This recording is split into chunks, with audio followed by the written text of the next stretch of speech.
BJP കാലങ്ങളായി ചൂണ്ടിക്കാണിക്കുന്ന പിണറായി സർക്കാരിന്റെ ഏകാധിപത്യ സ്വഭാവം ഭരണസിരാ കേന്ദ്രങ്ങളിൽ നിന്ന് ഇപ്പോൾ തെരുവുകളിലേക്കും ക്ഷേത്രമുറ്റങ്ങളിലേക്കും വ്യാപിച്ചിരിക്കുകയാണ്. മാധ്യമ സ്വാതന്ത്ര്യത്തെക്കുറിച്ച് വാചാലരാക്കുന്ന CPM നേതാക്കൾ സ്വന്തം വീട്ടിലെ കാര്യം വരുമ്പോൾ മാത്രം ഫാസിസ്റ്റുകളായി മാറുകയാണ്. പറഞ്ഞു വരുന്നത് ഇന്നലെ ഗുരുവായൂരിൽ മാധ്യമപ്രവർത്തകരെ കയ്യേറ്റം ചെയ്ത സംഭവമാണ്. ഗുരുവായൂർ ക്ഷേത്ര ദർശനത്തിനെത്തിയ മുഖ്യമന്ത്രി പിണറായി വിജയന്റെ മകൻ വിവേക് കിരണിന്റെയും കുടുംബത്തിന്റെയും ദൃശ്യങ്ങൾ പകർത്തിയ മാധ്യമപ്രവർത്തകനെ തടഞ്ഞുവെച്ച് കയ്യേറ്റം ചെയ്തിരിക്കുകയാണ്. ജനം ടിവിയുടെ പ്രാദേശിക ലേഖകനെയാണ് ഒരു സംഘം ആളുകൾ കയ്യേറ്റം ചെയ്തത്.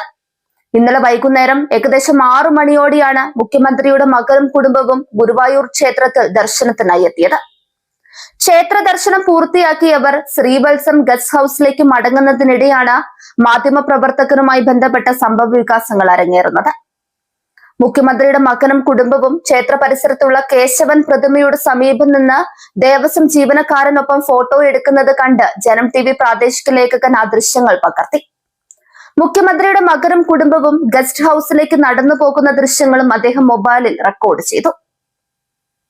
ഇത് ശ്രദ്ധയിൽപ്പെട്ട മുഖ്യമന്ത്രിയുടെ മകന്റെ ഭാര്യയും കൂടെ ഉണ്ടായിരുന്ന മറ്റൊരാളും ഉടൻ സ്ഥലത്തെത്തുകയും ദൃശ്യങ്ങൾ ഡിലീറ്റ് ചെയ്യാൻ ആവശ്യപ്പെടുകയും ചെയ്തു. ഇത് തന്റെ തൊഴിലിന്റെ ഭാഗമാണെന്നും VIP സന്ദർശനം എന്ന നിലയിലാണ് ദൃശ്യങ്ങൾ പകർത്തിയതെന്നും മാധ്യമപ്രവർത്തകൻ അറിയിച്ചെങ്കിലും അവരത് ചെവിക്കൊണ്ടില്ല. സ്വകാര്യ സന്ദർശനമായതിനാൽ വാർത്തയാക്കരുത് എന്ന് ആവശ്യപ്പെട്ടാൽ അത് പരിഗണിക്കാമെന്നും എന്നാൽ ദൃശ്യങ്ങൾ നിർബന്ധപൂർവം ഡിലീറ്റ് ചെയ്യിക്കാനുള്ള അവകാശം അവർക്കില്ലെന്നും അദ്ദേഹം പറഞ്ഞു. തർക്കം രൂക്ഷമായതിനെ തുടർന്ന് റിപ്പോർട്ടർ അവിടെ നിന്നും നടന്നു പോയെങ്കിലും മുഖ്യമന്ത്രിയുടെ മകന്റെ കൂടെ ഉണ്ടായിരുന്ന ആളും ദേവസ്വം വാച്ച്മാനും റിപ്പോർട്ടറെ പിന്തുടർന്ന് പിടികൂടി. മാധ്യമപ്രവർത്തനം എന്റെ പ്രൊഫഷനാണെന്നും ഒരു VIP സന്ദർശനം എന്ന നിലയിലാണ് ദൃശ്യങ്ങൾ പകർത്തിയതെന്നും ഒരു ഗുണ്ടയെ പോലെ കൈകാര്യം ചെയ്ത രീതി അംഗീകരിക്കാനാവില്ലെന്നുമാണ് റിപ്പോർട്ടർ പറയുന്നത്. പിന്നീട് അദ്ദേഹത്തിന്റെ പിൻകഴുത്തിന് പിടിക്കുകയും ഷർട്ടിന്റെ കോളറിൽ തൂക്കി ബലമായി വലിച്ചിഴയ്ക്കുകയും ചെയ്തു. ഒരു മോഷ്ടാവിനെ പിടികൂടിയതിന് സമാനമായ രീതിയിൽ തന്നെ ജനമധ്യത്തിൽ തടഞ്ഞു നിർത്തി അപമാനിച്ചുവെന്ന് റിപ്പോർട്ടർ പറയുന്നു. സംഭവം അറിഞ്ഞ സ്ഥലത്തെത്തിയ ദേവസ്വം അഡ്മിനിസ്ട്രേറ്റർ ഇടപെടുകയും റിപ്പോർട്ടറുടെ ഫോണിലെ ദൃശ്യങ്ങൾ പരിശോധിക്കുകയും ചെയ്തു. തുടർന്ന് അഡ്മിനിസ്ട്രേറ്ററുടെ സാന്നിധ്യത്തിൽ ഫോണിൽ നിന്നും ഡസ്റ്റ്ബിന്നിൽ നിന്നും ദൃശ്യങ്ങൾ പൂർണ്ണമായും നീക്കം ചെയ്തു. അതിക്രമത്തിനെതിരെ പരാതി നൽകുന്ന കാര്യത്തിൽ മാധ്യമ സ്ഥാപനവുമായി ആലോചിച്ച് തീരുമാനമെടുക്കുമെന്നാണ് റിപ്പോർട്ടർ പറയുന്നത്.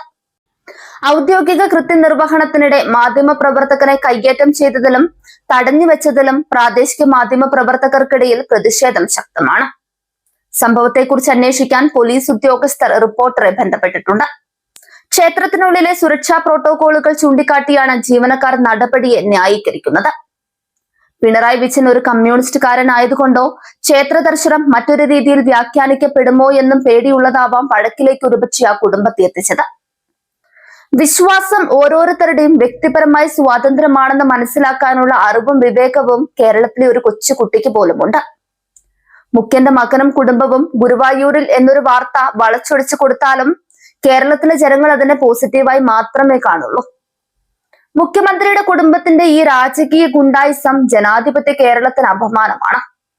തങ്ങൾ ചെയ്യുന്നതെന്തും നിയമത്തിന് മുകളിലാണെന്ന അഹങ്കാരമാണ് ഗുരുവായൂർ ക്ഷേത്രമുറ്റത്ത് ഒരു മാധ്യമ പ്രവർത്തകനെ കഴുത്തിന് പിടിച്ച് വലിച്ചടയ്ക്കാൻ ഇവർക്ക് ധൈര്യം നൽകിയത്.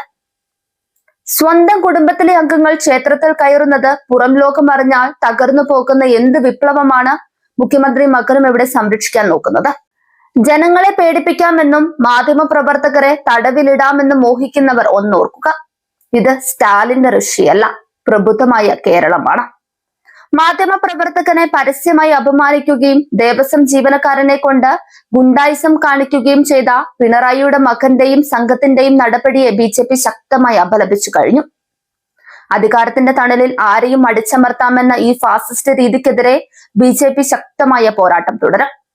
ജനകീയ കോടതിയിൽ പിണറായി കുടുംബത്തിന്റെ ഈ അഹങ്കാരത്തിന് വരും ദിവസങ്ങളിൽ കൃത്യമായി മറുപടി ലഭിക്കുക തന്നെ ചെയ്യും.